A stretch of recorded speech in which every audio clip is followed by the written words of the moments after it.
Welcome to Music Student 101. Join us on this lost episode. Missed episode.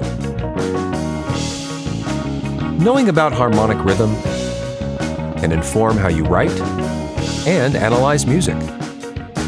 So, let's get into it. With your hosts, Jeremy Burns and Matthew Scott Phillips. Hey, Jeremy. Hey, Matt. How's it going? Good. How are you doing?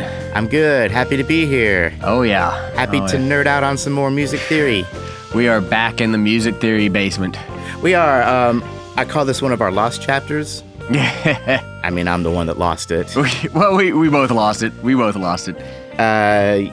We've in this episode, or this show is actually kind of a conglomerate between the teachings of Roy Francoli and Casca Payne. Right. The former being the one that Matt is more happy. Preferable to. Happy with. The latter being the one that I was raised on, cut my teeth on.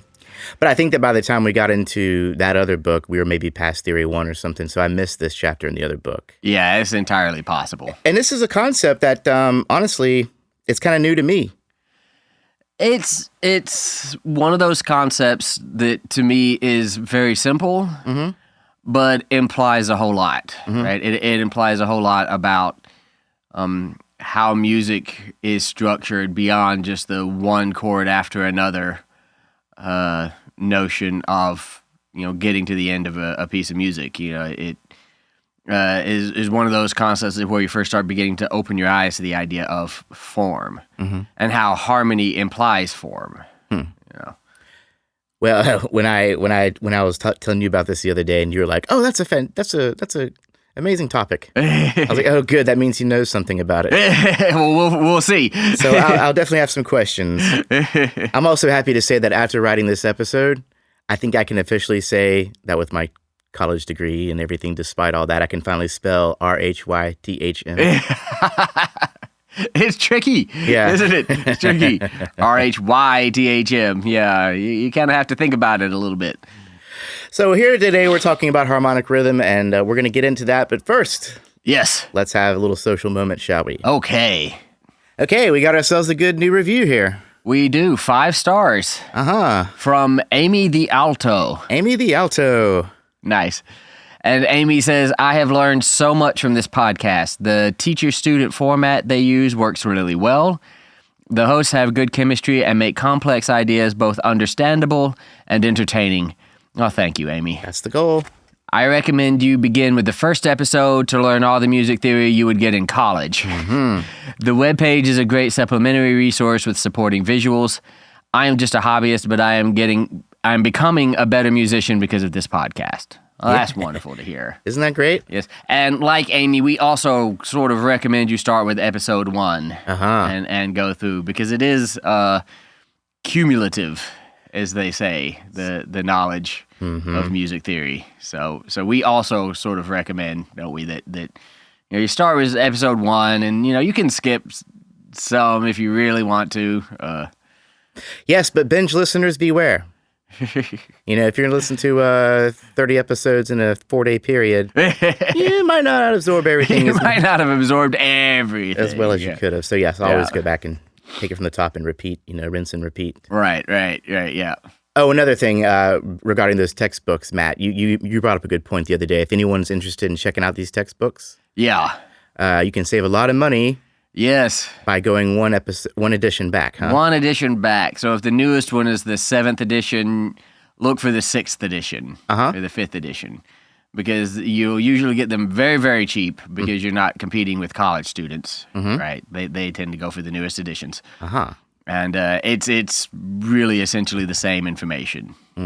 So it's a good little money-saving tip out there. Yeah, so if you want to keep up with us or study some of the books we're teaching from, that's Harmony in Context by Roy Francoli. Miguel Roy Francoli. That's right, Miguel Roy Francoli. And what is it? Tonal Harmony. Tonal Harmony. by Stefan Koska. Stefan Koska and Dorothy Payne. Dorothy Payne, yeah. Okay. Yep. Anyways, thank you, Amy the alto. Thank you very much. Jeremy the tenor, thanks you. And while we're talking about textbooks, there are others that are very, very good resources. Mm-hmm. There's one by a theorist named Alan Fort, Mm-hmm. and I'm trying to remember the name of that one now. I think it may be, all I can think of is Harmony in Context. Mm-mm. No, that's Roy Francoli, isn't it? Yeah. I know what you're talking about, though. You mentioned it before. Yeah. And what do you like about Alan Fort's text? He is very, very deep. This person is not patronizing you at all. He is talking about the greater harmonic structure of music, really from day one, really as he's teaching you about chords. Uh-huh. It is not a light read. No. It is a very intellectual textbook, but there's some very, very valuable information in it. Can anyone pre-degree benefit from it? If you start at the beginning, I believe so. Uh-huh. And, don't feel like you have to just glance your eyes over every word and just move forward. Take some time to absorb the concepts as they're presented, but yes. Oh, tonal harmony in concept and practice. Okay, yeah. That's it, yeah. Yeah. So check that out if you want the stout stuff. If you want the stout stuff, yeah. All right, man. Well, shall we continue? Let's do. Looks like we have a new Patreon. Yeah, we got Lorelei David from San Francisco. Nice. Now, Lorelei is a visual effects editor for Industrial Light and Magic. Okay, wow. You may have heard of them. Yeah. It's a little operation out there. And you might see her name in the credits for movies such as Iron Man, Jurassic Park, Transformers, and The Mandalorian. That's amazing. Isn't that cool? Yeah. That kind of thing. She was motivated to support us after hearing our episode on orchestration for strings. Oh, yeah. Which you took the lead on that one, Matt. Did I? Oh. Yeah. So Lorelei says, my wild tale of instruments started 20 plus years ago with the theremin. I was obsessed with the theremin and it gave me an excuse to drink beer with my friends' band once a week. The downside is that although I love the theremin, I knew nothing, zilch, nada, about how to play the instrument. And that's a bad, theremin is a bad instrument to start with. Oh my God, yeah. I struggle with mine a lot. Lorelei continues. The only thing I know is that I really enjoyed playing music with my friends. After winging it with the theremin, I figured learning violin would really help inform my theremin playing. OMG, I know this is all backwards. I did this all backwards. So now I play the fiddle and theremin for the Society of Rockets. Nice. This is a really good band, Matt. The Society of Rockets, I was actually listening to this while I was setting up earlier today. Okay. And it's just Americana rock and roll at its finest. I'll have to check that out. Yeah. They have some really great vocals, great harmonies, great musical techniques, many of which we've discussed on this show. Excellent. And they use, tambourines and hand claps, which I always love. Oh, yeah. Gotta love a good hand clap. Not everyone loves the tambourine. I mean, I do. I do. Jason Bailey, the mandolin player for Tonal Vision, had a thing where it was almost a joke where he just hated the tambourine. And I remember a while ago, one of our band practices, one of us, it could have even been me, was taunting him with the tambourine during one of our jams. Just kind of moved it up to him and started shaking it. And he grabbed it and threw it across the room. And that was a very un-Jason Bailey thing to do. This guy is not a fan of the tambourine. He smiled while he did it, but he made his point. But he made his point. But yeah, hey, check him out. The album I was listening to was called Unearthed, and that was their 2022 release. Okay. And I'll have to check that out. I would definitely recommend it. And I wonder if Society of Rockets would be interested, Lorelei, in being in our musical compositions episode. One of our look at that. Listener compositions episodes. Get some star power in here. Mm-hmm. For those of you who are inspired by our most recent episode, which is Listener Compositions, we are taking always every 10 episodes we do this. So we're always hoping to look for new music and bands. We don't mention it a lot, but yeah, we'll take bands. Absolutely, yeah. I mean, it's happened before. We've had, there were a couple on the last one. There was some bands involved, so. So think about it. Yeah. Oh, also, I never made this clear really on the show, but ideally compositions that are 4 minutes or less. Ideally, yeah, because we do have a lot to get through in a short amount of time to do it. And we like to play some of those twice. And we like to play them a lot, so yeah. And yap. Anyway, let us continue. Lorelei continues. My pals and I have been together for a few decades now, and I'm forever grateful for their patience with listening to me learn the theremin and fiddle. It couldn't have been easy. They're saints.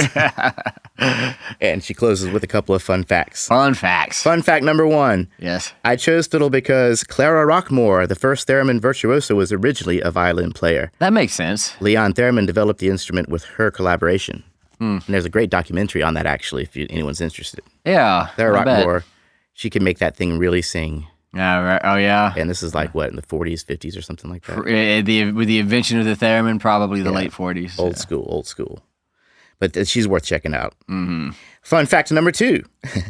The difference between the fiddle and a violin is that the fiddle is the one with the beer spilled on it. And having played Irish music with some fiddle players for the past 2 decades, I can. That's a pretty good distinction. I can confirm hit that on the head. Awesome.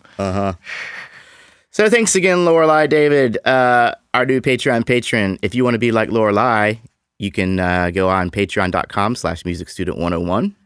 And you can donate us some money. Yes. And you get stuff if you do that. You do. You get, for $1 to $2 a month, you can get all the cool stuff on the Patreon site, which is these bonus episodes. Bonus episodes, videos of Jeremy's band playing some of our theme songs. Mm-hmm. And we need to get back on the bonus episodes. So, guys. We do. Yeah, send us some. Send us some stuff. Speaking of the bonus episodes, is it $5 where? Oh, yeah. Okay. So let me continue. I'm sorry. So okay. $3 to $5, you can get like a coffee mug. Right. And then $5 and up, you get the coffee mug plus all the access and everything. Yeah. It's all stackable. And then plus you can actually request a special episode. Yeah, and we will spend no less than 15 minutes answering your music theory question specifically. Mm-hmm.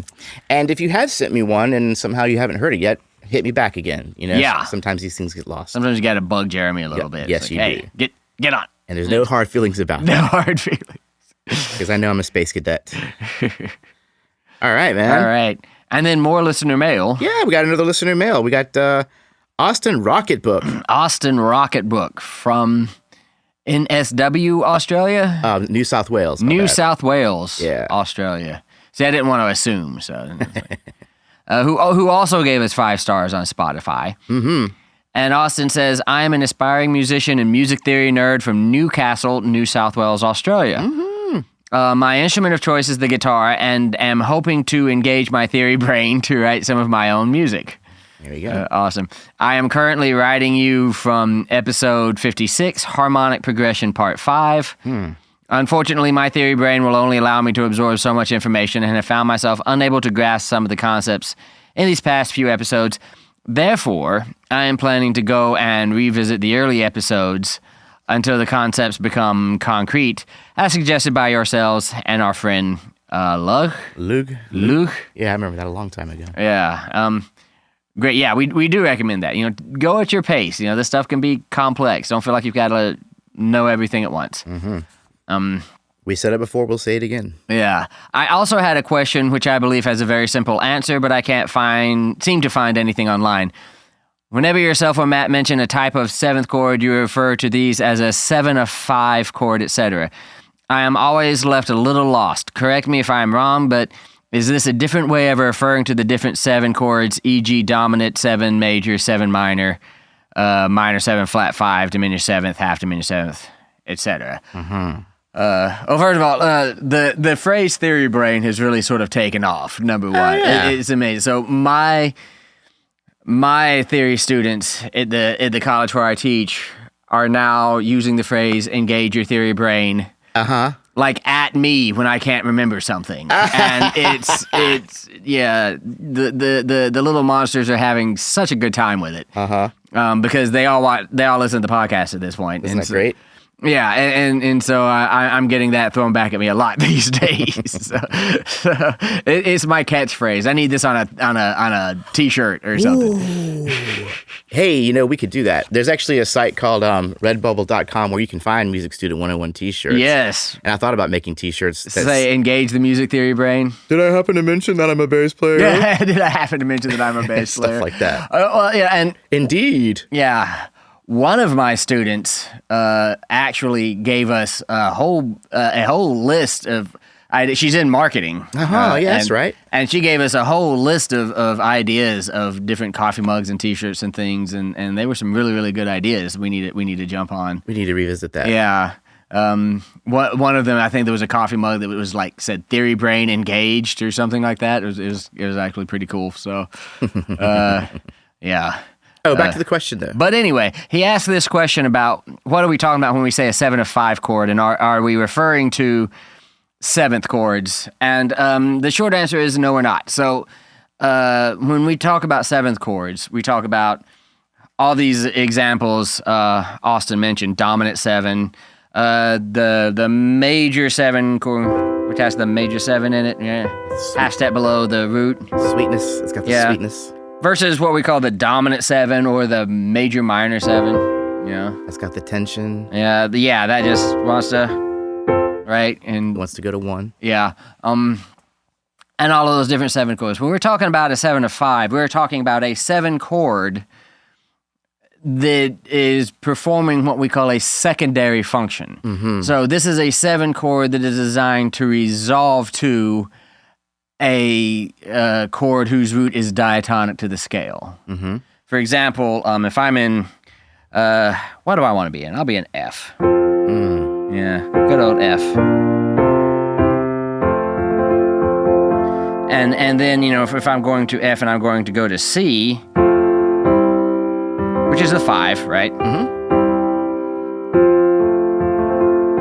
So, but I can approach that 5 chord with this 7 chord that's going to resolve to it. So in other words, which is a first inversion B diminished chord. Mm-hmm. And I'll even get really fancy and make it a B half diminished 7 chord. And then to 5. And then back to 1. Right, like that. So it is a 7 resolving to the 5 chord. It is B diminished, resolving to C, which is the 5. Ergo, it is not just a 7, it is a 7 of 5. Right. So in the key of F, that would be a B flat, right? So we have a chromaticism thing happening here.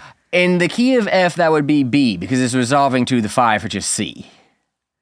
So yes, there is chromaticism. It's not merely the B flat, which would be diatonic. Yeah. Exactly. It is chromatic. So it is a B natural. So for a 7 chord. For a brief moment, you almost pretend like you're in the key of C and say, what would be the 7 in the key of C? For a brief moment, I like to think of it as sort of the key on one level, and then the secondary functions being sort of below that and resolving up to the main chords of the key, which are the diatonic.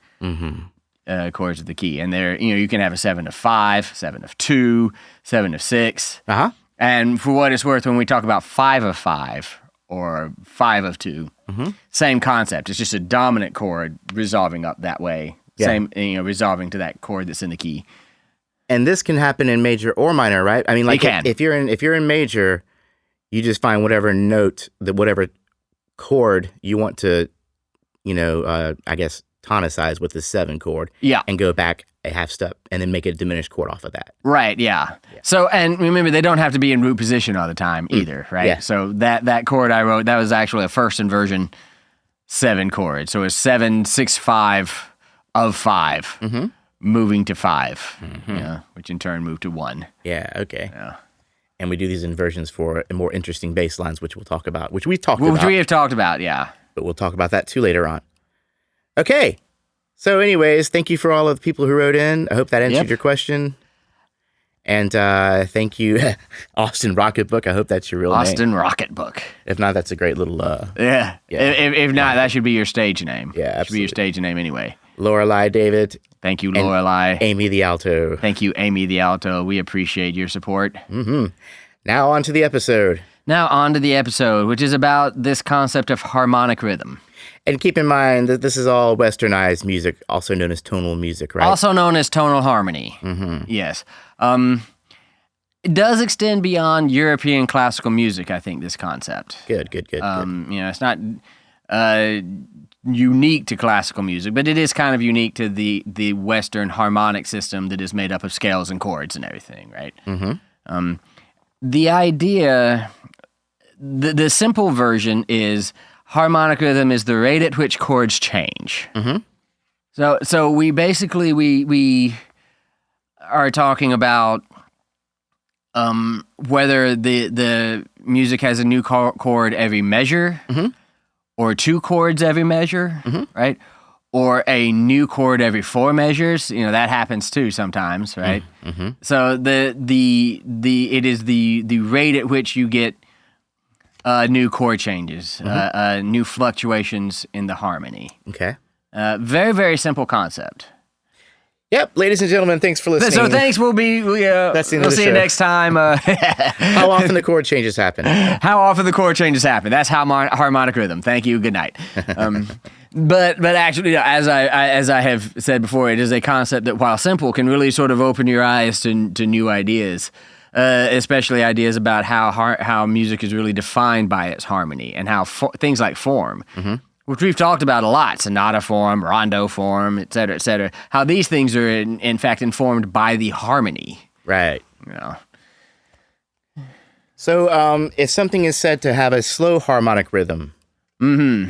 it's said that the chord changes happen every measure or less frequently. Yeah, so a slow harmonic rhythm would be, something where there's a new chord every measure, or a new chord every 2 measures or 4 measures. That's thought of as a slower harmonic rhythm. Mm-hmm. Whereas the faster harmonic rhythm, chord changes maybe every beat or even more frequently, huh? Yeah, or even more frequently. A chord change every beat is a pretty standard fast, quote unquote, harmonic rhythm. But they can change faster than that. They can and do, but it would be weird to do something where I do that. I mean, I had a hard enough time with the bumper music trying to... Actually, I have a quick example if you want to listen to. Yes. This is one of those times where the bumper music actually mimics the topic of the show. One of the times? Pretty much does every time. One of the many times, yeah. One of the many times. Okay, so here's an example here. So we're in E flat, Matt. We're in E flat. I decided I was going to challenge myself. I got a 5-string bass. You got a 5-string bass, so we got to show off the E flat now. Oh, I'm not showing off anything, man. I'm struggling, dude. I'm struggling. But here's what I got here so far. So we got a groove here. Yeah. Establish us in E flat. Yep. E flat minor, actually. Yeah. Now here we go. We got this basically. That's just the E flat minor 7. Yep. So it's all E flat. No. This next time around, I'm going to go to a 3 chord. And then back to 1. And now I'm going to go to a 6 chord. And then back to 1. And now, so that's all slow harm. Boom, boom, boom, boom. Boom. That's a fast harmony. That's 4 chord changes. There's 4 chord changes in a measure. F diminished, E flat minor, B flat. Yeah. Yeah. So. And then I go to B flat, which is a 5. So this is a gradually increasing harmonic rhythm, right? So to begin with, we were just in E flat minor for a while. Yeah. Yeah. And then we got into this 1 chord per measure. Mm-hmm. Rhythm, which is still a slow harmonic rhythm, but a little, and then right there at the end, that little turnaround, the rhythm increases to a chord a beat. To a chord a beat. Yeah. So we're just talking about how fast the chords change. Yep. So, and also, I read that faster harmonic rhythms tend to occur in choral pieces. Is that because they move kind of slow sometimes? That's because. I'm not sure I've ever observed that, but if I'm just to hypothesize it, just sort of talk off the top of my head here, choral pieces tend to be a little closer to counterpoint, and because the counterpoint moves a lot, you can see the emergence of chords more rapidly. Mm-hmm. Yeah, I remember I was a real big fan of the Faré's Requiem, Gabriel Faré's Requiem. Oh yeah, and in the what is it? Which part is it? The Agnus Dei. It's like in a 3. Yeah. Done 2, 3, 1, 2, 3, and then change, change, change, change, change, Yeah. change, change, change, change, change. Yeah. And it really, I mean, but the whole thing goes kind of slow. So Yeah. I think that slower pieces are more faster harmonies maybe occur in slower pieces and vice versa. It's entirely possible. I'll tell you this. In general. The harmonic rhythm does tend to increase, in classical music anyway, as you approach a cadence. So if you were going along with the chord a measure for a little while, as you approach the cadence, you might see a chord every half note or a chord every beat. So they ramp up the harmonic rhythm to also add a little bit of excitement. Just to sort of clue you in on where the cadence is. Okay. You know, there's actually a lot of context involved in finding a cadence. It's not as easy as it sounds, but that's one of those contexts. Yeah. Well, let's talk about the relation to tempo, because we should not be confusing harmonic rhythm with tempo at all. No, it has nothing to do with the speed, with the beats per minute or anything like that whatsoever. It is chord change in proportion to measures. Mm-hmm. Yeah. So like we were saying, in general, a faster harmonic rhythm adds motion and activity, right? Tends to make the piece feel like it's pushing forward sort of quickly, sort of like you're flowing down rapids. Where a slower harmonic rhythm can kind of result in a more static effect. In a more static effect. You're just sitting on a lake. It's a good way to put it. Just sitting in a pond with no current. Yeah. Which can be lovely and peaceful. Oh, yeah. In general, though, there is no direct correlation between harmonic and rhythm and tempo, like I said. And this is just in general, Yeah. But faster tempos often feature slower harmonic rhythms, and slower tempos often produce faster harmonic rhythms. Yeah. So what would be the effect if we did the opposite, I wonder? What if we had a slow piece and we had slower harmonic rhythms? Would it be too slow? Would it just... Well, have you ever listened to Arvo Pärt? Oh, okay. Yeah, I mean, you get this very sort of static, almost minimalist.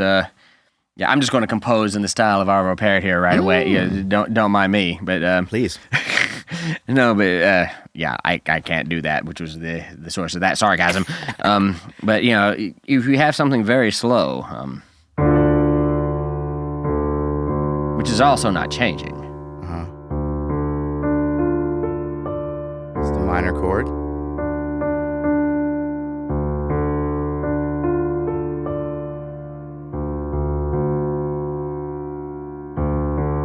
It's almost lulling you into hypnosis, isn't it? As you say that, my eyes are kind of glazing over. And then when something does change,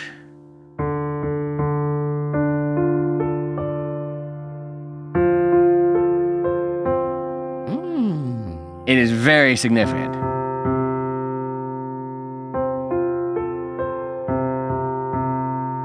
Right? Mm-hmm. This.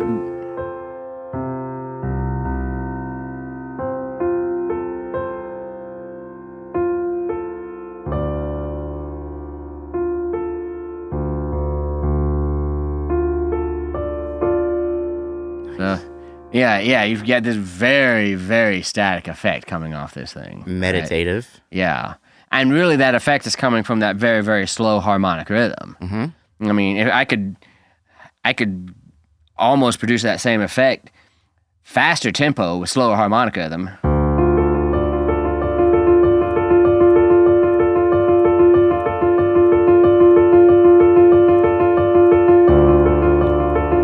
This is basically Philip Glass, right? Doesn't change the tempo, right? It just kind of adds more notes. Yeah. I mean, well, that's a faster tempo, but the harmonic rhythm is still very slow. Uh-huh.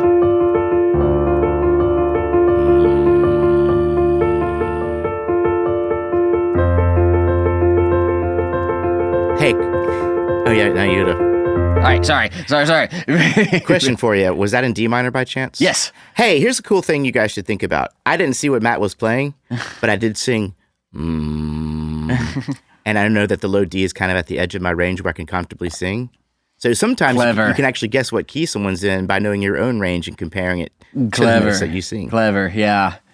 And you I might just got lucky. I don't know. Maybe well, and you can get familiar enough with your instrument to sort of like, that feels like it's an E or something, right? Just because you do get familiar enough with the sounds of your instruments and relative ranges that you can make some pretty good educated guesses. Exactly. Yeah. Listen to the bass line, that opening E flat note on the bass line. See if you hear that very often. Yeah. Anyways, but that's a cool thing that I've noticed. Like singing in my car, sometimes I go back and that wasn't that key. You know what I mean? Mm-hmm. It wasn't just a guess. Kind of, but an educated guess. Kind of an educated guess. Based on my knowledge of myself and my instruments. Yeah, absolutely. You know, that kind of experience does happen. I've never managed to develop true perfect pitch, but you know, a G chord on a guitar, I know what that G chord sounds like, and I know when it's G, right? Because I've heard enough G chords on a guitar. Oh man, we still got to do an episode on perfect pitch. Yeah. We spoiler alert, you can't really develop perfect pitch. Anyways. Spoiler alert, you can't really develop. Well, I mean, you can, you know, if you start when you're 2. Well, you can develop relative pitch. That you can absolutely develop, and we spend a great amount of time. That's all we do. That's all we do on this show. Yeah. But anyways, let's get on, man. Okay. Let's talk about irregular harmonic rhythm. Let's do. So, a regular harmonic rhythm can be pleasing or comforting in its own way. Sure. However, changes in harmonic rhythm can add variety and prevent predictability. Indeed. And again, you know, it can also, like I say, clue you in on the approach of a cadence. Mm-hmm.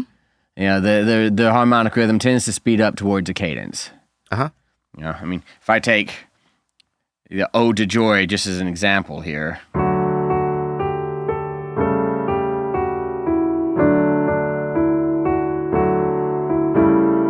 You hear that the rate at which I changed those 2 chords. Oh. Yeah, as I approach that half cadence.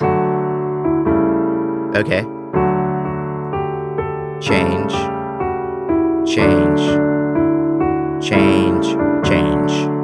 Yeah. Okay, yeah, I got it. Yeah. Hey, Matt, you almost sounded like an actual musician just then. Oh, shut your mouth. No. Here we go. An actual pianist. That was good. Yeah. But the idea being irregular changes, and often different sections of music, in many cases, contain contrasting harmonic rhythms, right? Absolutely. And you know, the takeaway here is that the harmonic rhythm is not set in stone, right? It's not like once you've developed one, it has to stay that way for the rest of the piece of music. That is not the case. It could change from section to section, or it could change within a section. Absolutely. Mm-hmm. A lot of sonata forms will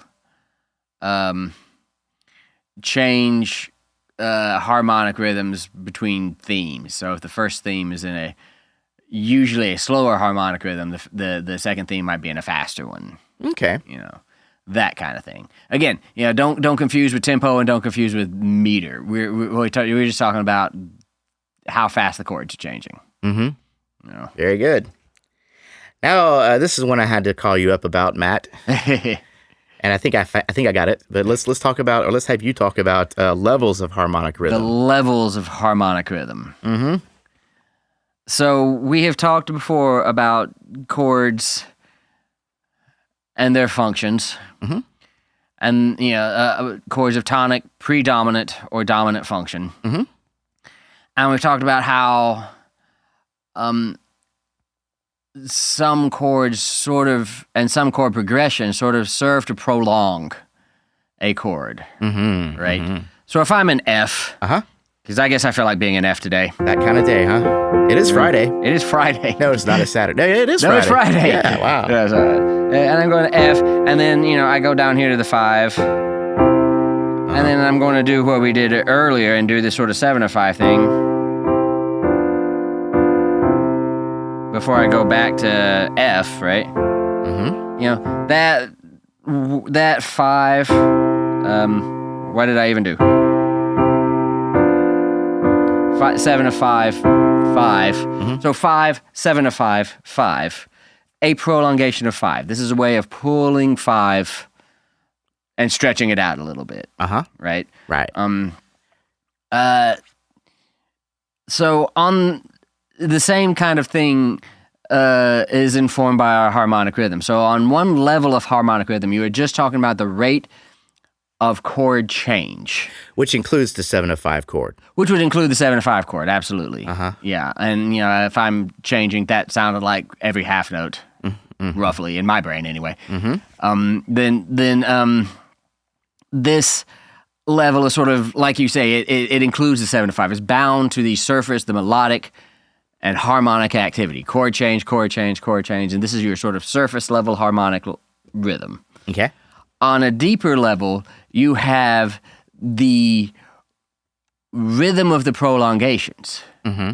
Did I prolong 1 for 2 measures, and then 5 for 2 measures, and then 1 for 2 measures? Mm-hmm. So this is a sort of hyperrhythm. A hyperrhythm. Sort of harmonic hyperrhythm, where, you have, 1 being prolonged for a certain amount of time, and then 5 being prolonged for a certain amount of time, or whatever you have. So it's a type of zooming out where you start to see a 4-measure phrase as a prolongation of 1, right? Because it goes to 1 and it kind of fiddles around and kind of comes back to, or as 1 moving to 5, over the course of 4 measures. Uh-huh. And then a second phrase that is a prolongation of 5. Mm-hmm. And then a third phrase that is a prolongation of 1. Right. Yeah. And I have just also explained the basic harmonic structure of sonata form to you, right? 1 moving to 5, and then 5, and then 1. And also Schenkerian theory, right? And also Schenkerian theory. Yeah. So, like I said, this concept opens up a whole lot of new doors. It sounds very simple when you just say it's how fast the chords change. But it starts opening up these doors to these sort of higher level concepts. Like Schenkerian structure, like hypermeter, Because what we kind of do is we kind of zoom out, like right there. If for example, my bumper music was right there in my face, I would hear the E flat going back from minor 7 to E flat, and then you got the 3 chord, and then the 1 chord, and then the 6 chord, and then the 1 chord. Well, the 3 and the 6 chord, the immediate chords, are said to mainly act as a prolongation of the 1 chord. Right. So even though we have a measure of 6, a measure of 1, a measure of 3, we're going to call that all a 1 chord. We're going to call that all a 1 chord. Just one. So that's the deeper level. Yeah, maybe not all a 1 chord, maybe all a prolongation of 1. Prolongation of 1. A tonic functioning passage. But it's all functioning as the 1 chord. Tonically, when you zoom out, when you take this. When you zoom out on this meta level, this is one of these places, and I haven't had to do this in scales, but this is one of these places where you have to sort of be very, very careful with your language. Mm-hmm. We are not saying that the 6 chord is the same thing as a 1 chord, or the 3 chord is the same thing as a 1 chord. Clearly, these are different chords. Yeah. But we're saying that on one level they are functioning 1, 6, 3, 1, and then on a deeper level, all of that is a prolongation of a tonic function, of a 1 function. So when I say prolongation of a 1 chord, maybe I should just be saying the prolongation of the tonic function. Yes, that would be slightly more accurate. Okay. Although, I mean, people say prolongation of 1 as a shorthand. That's not inaccurate. People say that. And in the example used earlier, we had a 1 chord, and then we had a 5, and then they had a 7 of 5, and then a 5. Yeah. Those 3 would be a prolongation of the dominant function. A prolongation of the dominant function. Again, a little more formal, a little more particularly accurate way of saying it. Like I said, prolongation of 5 is something people would say. It's not like people won't know what you mean when you say that. That is a convenient shorthand. But technically speaking, because you do definitely want to be careful, because when we start getting into this stuff, a lot of people start feeling some sort of a certain amount of sort of cognitive friction. Right? Because they get this idea like, you say, oh, well, you're saying that it's all just a big 1 chord. Well, I don't believe that. Yeah. Right? Or you're saying, Schenker thinks that the only thing that matters is the 1 and 5, and I don't believe that. Uh-huh. Well, that's not what Schenker thought. That's not what we're trying to say, right? What we're trying to say is that there are some things going on a surface level, and those things that go on a surface level, spoiler alert, have the role of making this piece of music, right? Making everything specific and unique to this piece of music. Very, very important role. We're not erasing, deleting, or dismissing that. We are simply also observing that there are things going on a deeper level that serve to sort of give the bones of this piece of music a tonal harmony set of bones, right? It's just important. Because, like I said, when you start getting into stuff like this, it is, people will hear those reductions and say, well, I don't believe that. They'll get these cognitive frictions. It's like, well, what? All music is basically just 1-5-1. I don't think. Well, why can't I just write, and be done with it?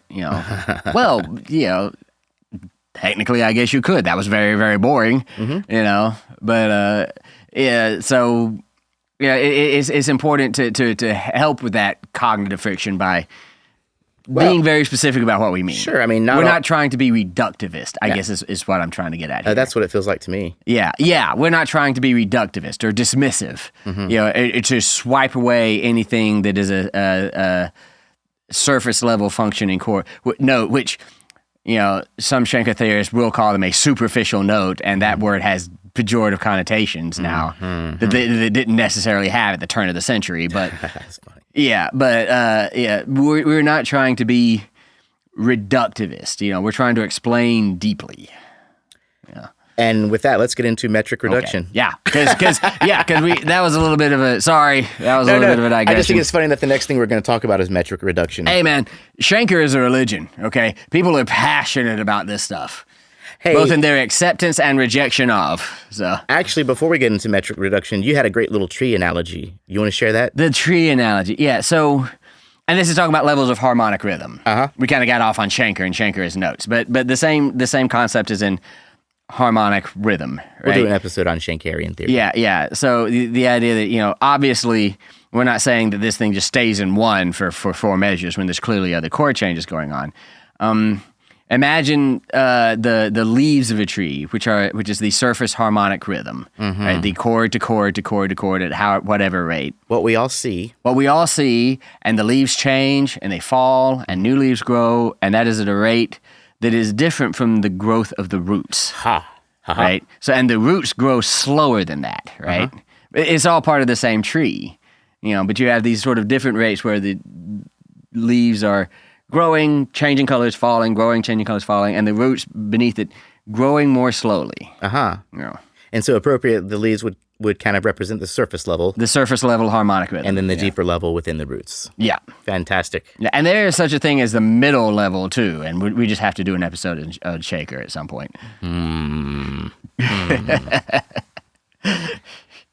I can't imagine what that would be, but we'll figure that out, huh? It's honestly the most controversial, I think. Oh, maybe that's just my opinion, but I honestly think it's the middle ground where where you really get people pounding their fists. I think they can sort of accept surface and but yeah, okay. Anyway. Well, I'm all about some theory drama. High passion, low stakes. All right, on to metric reduction. Metric reduction. This is the process of simplifying a musical texture down to its basic harmonic and melodic structures. Yeah. Explain, Matt. So now that I'm through extolling you to please be patient with us music theorists and promising you passionately that we are not trying to be reductivists, let's do some reduction. Let's. So this is a process by which, to better understand the deeper levels, we sort of focus on. We sort of focus on basic melodic structure. So if something is prolonged 1 for 4 measures, and then prolonged 5 for 4 measures, and then prolonged 1 again for 4 measures, we say, look at this 1-5-1 reduction, right? And we will study that. Okay. For the sake of understanding that deeper level. So sort of putting aside for now the surface level, which you also need to study, but and to just look at that, deeper level, we will say, all right, so this is prolongation 1, this is prolongation 5, prolongation 1, so we'll have a reduction. This is 1-5-1. Even with that 4 chord in there, right? Even with that, that 4 chord will not make its way into the reduction. Even though it says predominant, we're just still going to call it dominant. That is potentially a bad example because predominants also often make their way into because that is also a function, right? So if you see if it went 1-4-5-1, then that might actually, depending on the context, make its way in there. But yeah, if it went 1 to 5 passing 4-3 to 1-6-5 to 4 to 5 and then back to 1, that was all a prolongation of 1. Yeah. Yeah. And if you want to do this on paper, what you would do is you take a piece of music And you basically, you want to nix all the non-chord tones, just cross them out. And then the remaining tones, the remaining notes, you want to stack them into block chords. Yeah. Okay. Yeah. Stack them into block chords. There are different ways to go about it. But theorists love these things because it makes them look so smart. But you can, you can take something that is arpeggiated, for example, right? And you're like, and say, okay, that's C chord. Yeah. That's a type of reduction, right? Yes. We are just for a moment not considering the arpeggiated texture so much as just the harmony of what we were doing. Yeah. Yeah. And we talked about how to identify chords within a texture of music. We have. And so you're doing that basically. Yeah. But you're in order to be more digestible or to analyze it. And to be able to focus on, whatever you're trying to say about the music at this deeper level. Yeah. Usually, you don't focus on passing tones and neighbor tones and other non-chord tones as much. Yeah. If we assume that, is Yes. because it is because that upper neighbor is a prolongation of that tone. So in a reduction, you would take out that major second or whatever that was. Yeah. It was a major second. Good job. Oh, great. Thank you. And you would just keep it on that one note. Yeah. So now I understand why this is useful for analysis, but why would this be useful for performance? Or would it be, in your opinion? Francoli seems to think it would. Francoli definitely seems to think it would. And I tend to agree, because if you understand, and again, we're not trying to be reductivist. Nobody is saying, don't play that note. Yeah, right. That note's in the music, you have to play it. What we're saying, but if you know that is essentially prolongation, then you can think about how do I emphasize this prolongation, right? Can I, so doesn't really do it. What if? And see, and I hit that neighbor one just a little bit softer, right? Oh. And in so doing, I'm not a good pianist, but yeah, but in so doing, I have sort of sort of maybe brought out a little bit the structural note, right? And this can inform your interpretation in this way, right? I'm trying to stick on harmonic rhythm and not get into notes as much. But if you so let me try that. If you know where your harmonic rhythm changes, and where your deeper level of harmonic rhythm changes, then those are chords you can emphasize. This isn't just another chord change when I go to this 5. This is the beginning of the prolongation of 5 that's going to last 5 measures, right? So you can play that chord more loudly. That'd be a great place for a new instrument to start playing. That would be a great place for a cymbal crash from the drummer. Yeah. There are all sorts of ways that you could emphasize that if you know it's there. If you've not analyzed your harmonic rhythm on that level, then it might just look like just one more chord, and you've been getting them every half note or whatever. So you might fly by there and miss that chance to observably structure your performance in such a way as to where the listener is going to realize something new has happened. Okay, so that's how... So you're getting a deeper performance level if you understand music more deeply. And this can be extended to music theory in general. How does music theory help your performance? Well, stuff like that. And that's how metric reduction can help your performance. And that's how metric reduction can help you perform. Very cool. Digressions are strong today, man. Yes, they are. But I just think it's interesting. It's something, if in your theory textbooks, that's done a lot. They do textural reductions, they do harmonic reductions, they do all that stuff. Oh, yeah. Just so you can be like, okay, this is the 5 chord. And kind of not be distracted by all the melodies and all the other non-chord tones and stuff like that. Yep. Well, cool, man. Let's move on, shall we? Let's do compound melody. This is, I wasn't quite sure if I grasped this concept here. Matt, can you help us out with this? Yeah, I don't know how this made it into this chapter on harmonic rhythm, frankly. But it's a way of reducing the melody. It's a way of reducing the melody maybe to a more simple 2 melodies, really. It seems like if you have like so I'll take a well-known example here.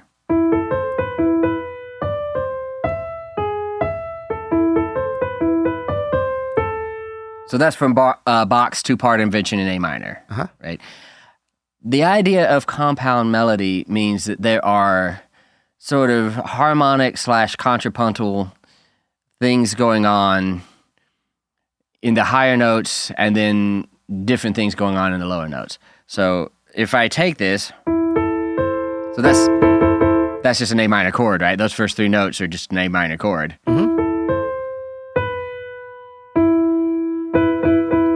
See that E, that implying that E chord now, that 5 chord?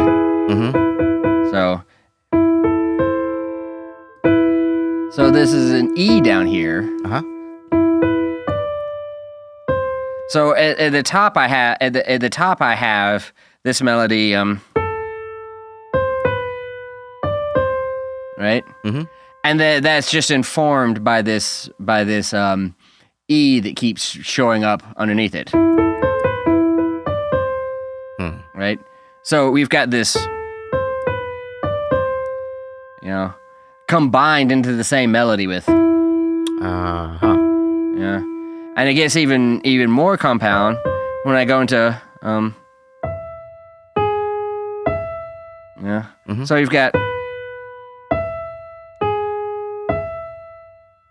So I've gone from this, let's see if I can play it right. From in the bottom, and now this E is on top.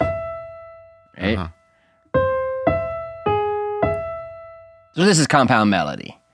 Yeah. The idea that there's more than one voice being expressed in a single line, quote unquote. Okay. Yeah. So I can talk about these in terms of choral voices, alto and soprano, right? Where this is sort of an alto voice hanging out on this E.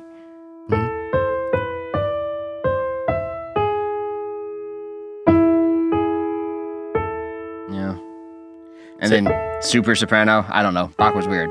So the idea is it's a melody constructed when 2 or more independent voices in different registers are brought together in a single melody. A single line, yeah. More Bach. Hold on. Why is this helpful? Why is this? I don't know.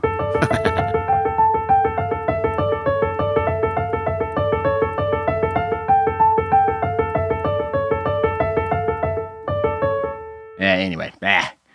You complimented me on my piano skills earlier too, and look at that. What was the point of that?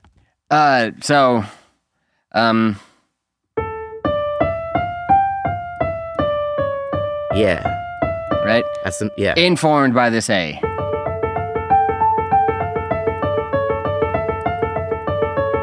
Nice. Right? Okay. Yeah. Cool. Yeah. And it doesn't always have to be just hanging out on a single note like that. Those were just the only 2 examples that came to mind at the moment. But very cool. Well, that makes sense to me. I'm not sure how it applies to harmonic rhythm. I'm not sure either. That's why I say I'm not sure how that ended up in this in this episode. But there you go, Miguel. What's going on, man?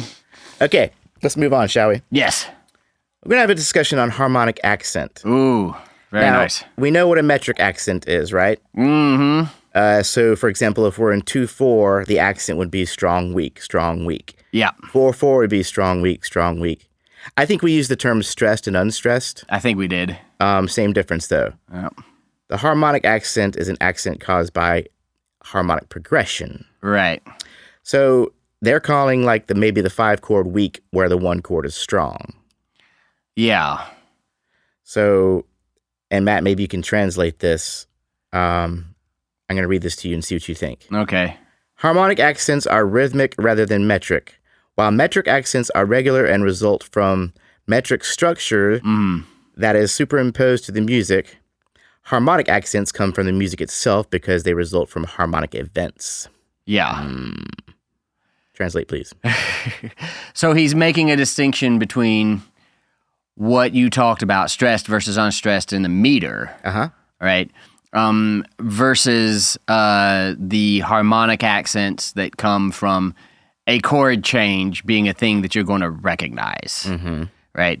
And particularly, he calls one a strong harmonic accent because you're going to recognize when you hit a 1 chord, right? Pretty hardcore, you're going to recognize when you hit a 1 chord. Whereas you can move to a 5 sort of subtly, and I would argue, moving to anything predominant like a 2/6 or a 4 or something like that, even more subtle than moving to a 5, right? So these are sort of weak harmonic accents that it's not going to hit you as that was a huge chord change the way a 1 is going to hit you. Now, these two concepts, metric accents and harmonic accents, in practice can be very, very closely related. A harmonic accent is a great way to emphasize a metric accent, right? And put in simple terms, you're going to move to the 1 chord on the downbeat, right? That's a strong metric accent. It's a strong harmonic accent. They're going to happen on the same beat, and you're going to really, really notice, right? Shifting these can make interesting things, but yeah, that's kind of what he's talking about. Is that like regular rhythm, harmonic rhythm has these accents. I would argue that harmonic rhythm isn't defined by accent the way metric rhythm is defined by accent. But let's not quibble with the music theorist. It only upsets them. Well, apparently these two types of accents, metric and harmonic, are and operate independently of each other. They can, yeah. At the same time, when they operate together, like you just mentioned, for example, if you have a strong harmonic change on a strong beat, for example, they are said to be of metric harmonic congruence. They call it, Frank Holey calls that congruence. Don't you just love it when I'm just talking off the top of my head and like get past and get back to the notes? Yeah. And when then we operate apart from each other, they are said to be of metric harmonic conflict. Is this why people sometimes are annoyed with academia? Words like this? You think, the giant word salad that we just had to deal with? I think this could be why some people can get frustrated. He's making an interesting and valid point, though. And like everything else, you were really starting to open up how harmony really informs these things. Even things like meter, how harmony really can inform everything in a tonal harmony system. Right. And that's an important step into a larger world to take, Yeah. Well. But yeah, this case can absolutely, and this is nothing. This is kid stuff. Wait till you get to people arguing over octatonic subsets versus polychordal textures and next year. Well, hey, if we can have a harmonic rhythm, can we have harmonic syncopation? Absolutely. Harmonic syncopation occurs when a chord begins on a weak beat and continues on to the next strong beat. Yeah. So this is really metric syncopation, really. But what he's saying is, when the chord changes start happening on the and of a beat, right, or on weak beats, then this is a type of syncopation. The old Baroque dance, the saraband, was sort of famous because it would change chords on beat 2, which in the Baroque era is a weak beat, right? That was as close to syncopation as they got. Right. But they would make that kind of bum bum da dun da, that kind of thing going on. The saraband, huh? Yeah. Cool. Some might recommend not hitting the ground running with harmonic syncopation for right now. Maybe keep it. It's an advanced technique, I think, is the idea. It weakens the metric character of a progression. Yes, it does. Yeah, according to some. Said the stern, dour-faced, gray-haired music theorist frowning down at you. Now, you use harmonic syncopation if you want to. If you think that makes your music good, then go for it. Yeah, right. Who cares if your metric character is weak? All this theory really happens after the fact. It really, really does. You make you compose a piece of music, and then this stuffy gray-haired music theorist, or even the smiley, silly, gray-haired music theorist over here myself, is going to look at it. Is going to look at it and then determine what you did, and that's kind of the way it flows. Which is why, and if anybody who's listened to this podcast for 5 seconds kind of knows how I feel. Whenever any theorist starts trying to slap a bunch of rules on you, he's kind of speaking out of turn as soon as he says that. But I guess there's an idea that metric reduction can actually be used from the ground up. It can be as an exercise, sure, to composing your own music. So what if you just want to come up with a concept, a a surface level composition, and then work your way up from there to from the deep to the surface level. That is one process. So you could. I'm not sure how often it actually works that way, to be honest. But as an exercise, it is certainly worthwhile to do. To think of a sort of a deep level harmonic rhythm. Mm-hmm. And then you're going to challenge yourself. Well, how can I prolong one for 4 measures, right? Mm-hmm. And you're going to have to come up with ways of doing that. Et cetera, et cetera. Ha! Well, I'm out of notes, Matt. Yeah, me too. Is there anything else anything else we can say about this? Can we somehow, other than we're going to do a little recap here? Yeah, we're going to do a little recap here. But is there any takeaways? Or is there anything that, from a historical context, we can cover regarding all this? A historical context. Because that was a request from some of our listeners to add more history into it. To add more history into harmonic rhythm. Or is it just a thing that kind of, again, arose from tonal? It arose from tonal harmony. Uh-huh. So when you're in the Renaissance, mm-hmm. there's not much of a thing called harmonic rhythm because there's not much of a thing called chords, right? It's all counterpoint. Uh-huh. This hasn't been kind of fleshed out yet. As we move out of the Renaissance into the Baroque era, great composers like Bach, Handel, Vivaldi, mm-hmm. Start to use all of the things we think of as tonal harmony. The ideas of function of chords. 2 chord, 5 chord, 1 chord, et cetera, perfect authentic cadence, imperfect authentic cadence. And the idea of harmonic rhythm evolved along with this. So this is where you see the evolution of the idea that we are progressing to this thing mm-hmm. that at some point, after Rameau, I guess, we're going to call a 5 chord. Uh-huh. We're progressing to this thing. And so we can think about how fast or how slow we're moving while we progress towards this thing. Mm-hmm. All right. And then by the time you get, so people like Bach, people like Vivaldi, people like that are still very, very structured. Their harmonic rhythm is very, very, it's very consistent. Mm-hmm. It's very regular. When you get into Haydn and Mozart and Beethoven, the geniuses of the classical era, you see the things like the harmonic rhythm being messed with as you approach a cadence to further emphasize this cadence and this, and then the 19th century is just nuts. All right, it's just absolutely nuts. The things can be very irregular, very syncopated. So in this way, it follows the chromatic development of tonal harmony. As everything else is getting more complex across the years, so does harmonic rhythm get more complex across the years. But it is this reflection of this idea. And all chords eventually came from counterpoint, right? And it's this reflection of this idea that we are moving to a thing. Mm-hmm.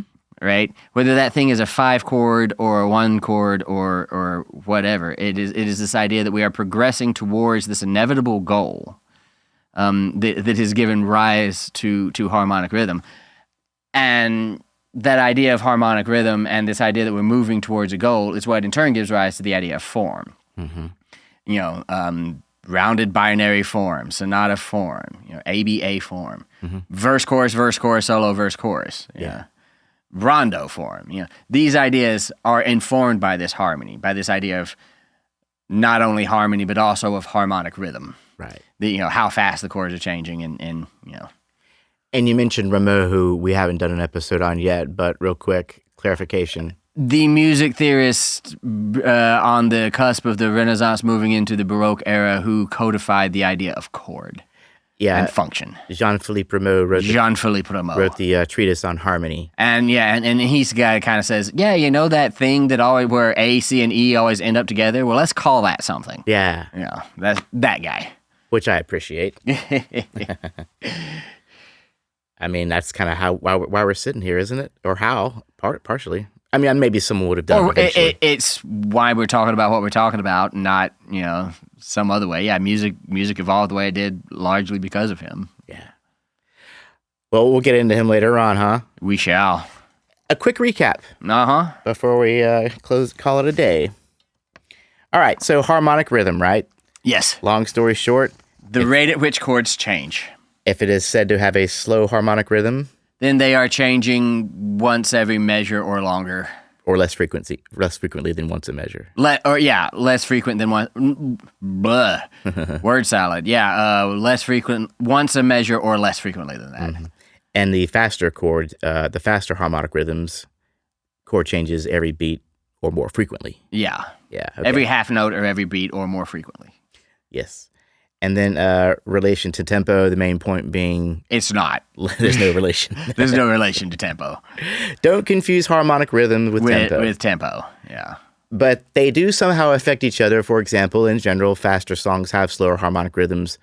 Slower tempos have faster harmonic rhythms. Yeah. Generally.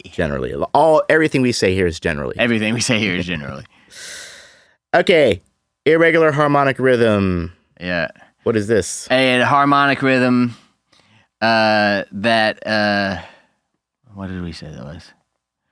It is a harmonic rhythm that does not stay the same, basically. That either speeds up or slows down. Kind of like in the bumper music. Exactly. I did a whole bunch of music. Chord changes for one measure, and then I had this measure where it was just every beat had a change in it. Yeah. Boom, boom, boom, boom, boom. Yeah. Okay. Levels of harmonic rhythm. So there is the surface level of harmonic rhythm, which is just how fast the chords are changing. A chord every half note, a chord every measure, whatever. Mm-hmm. And then there's the rhythm of how long you are prolonging a tonic function, for example, whether you're prolonging it for 4 measures or 2 measures, and then moving to prolong a dominant function. So that's sort of a higher level or deeper level, harmonic rhythm that is also worth analyzing. Very good. Very good. Compound melody.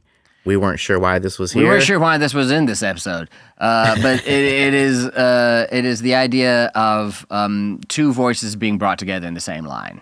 I guess it's just a matter of reduction. It's kind of along the lines of reduction. Yeah, well, we're going to have plenty of chances to talk about reduction as it applies to notes, to melody and harmony. You know, we're just talking about harmonic rhythm right now, right? So, yeah, there you go. And then the harmonic accent. The idea of the more noticeable changing, resolving to a 1 chord is a very noticeable thing. Your ears are going to hear that resolution. Ergo, this becomes a type of harmonic accent. So a move to a 1 is a stronger harmonic accent than move to 5, right? And not to be confused with the metric accent, which is just a totally different thing. More about stressed beats. Right. Within a meter. Right. Within a pattern. Right. This is more about the changes of the harmonies. Right, yeah. Doesn't even have to be a regular pattern. No, absolutely doesn't. In most cases, it probably would Most be cases, it cooler probably if it's isn't. not. And then we also talked about within harmonic accent, the idea of metric harmonic congruence. Yep. Is when metric accents complement harmonic accents. Yes. And they work together. Yes. Whereas when they operate apart, they are said to be a metric harmonic conflict. Right. Which makes me feel real smart saying stuff like that. How about you? I like the word congruence. I do too. It's a great word. You know me and my big words. Okay, and then next we have harmonic syncopation, which is just the idea that, it's just changing chords on a weak beat. It's kind of, to me, it sounds like a subset of harmonic conflict. Yeah, it is. Yeah, okay. So if you were to take, for example, like a 5 chord, put it on a weak beat, but then hold it over to the strong beat. Yeah, something like that. That would be kind of considered a syncopation. I mean, you know what rhythmic syncopation is, right? It's a similar situation. Mm-hmm. It's a chord change on an off beat or on a weak beat. So we got these rhythmic, harmonic, and metric things that are all kind of working independently, but affecting each other to some degree. Absolutely, yeah. Very cool. It's a complex little organism, a piece of music. And then we just had a fun little exercise about a very simple way to start off with this process if you wanted to think of it in a different way. I mean, when I compose music, actually, for this show, for the bumper music, that's the process I often use, come to think of it. Because I'm like, okay, we're doing an episode on augmented chords. Right. I need to put I do my little chords, I map them out, how the harmony's going to work. Yep. And then the last thing to come is often a melody. Right, It's usually a bass line, Yeah. Or the harmonies, then the bass line, then the melody. Right, yeah. And basically, I think what we're suggesting here is, maybe start even a little more fundamental than that, not just with laying out the chord changes, but laying out the form, the progression, or the prolongation. Mm-hmm. Yeah. And a simple way to start would be, this is going to be a 1-5-1 scene. Yeah, and I don't know if in the actual composition of music is very often that useful to start that fundamental. I don't think so either. Let's be honest, man. I mean, it's like saying I'm going to grow my garden by first I'm going to start with a whole bunch of roots. Right? It's like, no, you start with seeds. The roots will grow when they, I'm all about the plant analogies lately. Have you noticed this tendency in me? It's all right, man. It's springtime. It's springtime. Maybe that's what it is. All right. Well, great, man. I think that not all songs end in a 1. It's just as simple as that. Yeah, not all songs end in a 1, and that became a little predictable at some point. Yeah, people got a little sick of it. But what I love about this concept of harmonic rhythm is it's rare that you get an idea that is so simple that you can define in a single sentence that opens up such a huge can of worms as this one does. Oh, yeah. And it really, really, as I'm sure you know if you've made it this far, has opened up a huge can of worms. And, we're going to have to start digging for those worms here pretty soon. Oh, yeah, we did a little bit of digging this episode, didn't we? Yes, we did. What? That's not right. What? Did he really mean that? Did Shankar? Did he? No. He's a polemic figure, and the episode on Shankar structure is coming. I promise. We've only teased it about 1,000 times. We've only teased it about 1,000 times. I've got to do it now. Well, we hope you guys enjoyed this episode, and we're gonna move on, and we look forward to seeing you next month. See you soon.